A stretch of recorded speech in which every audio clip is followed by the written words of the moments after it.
Hi and welcome back to another quick guide. Today, I'll teach you how to mix emojis on Android.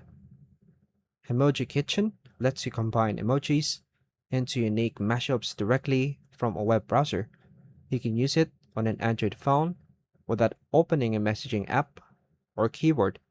Follow these steps to create emoji combinations using Emoji Kitchen in your browser. To begin, unlock your Android phone, then open your preferred web browser. Visit the Emoji Kitchen website. Wait for the page to load completely. Tap the Get Cooking button. Then tap the first emoji selection box. Choose the first emoji you want to use. Tap the second emoji selection box. Select the second emoji you want to combine. Allow the website to generate the emoji mashup.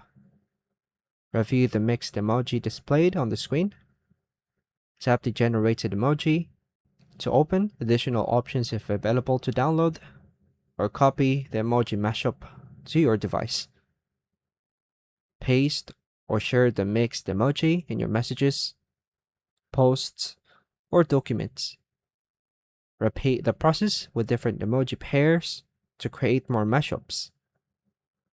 And that's all for now, folks. Thank you for watching.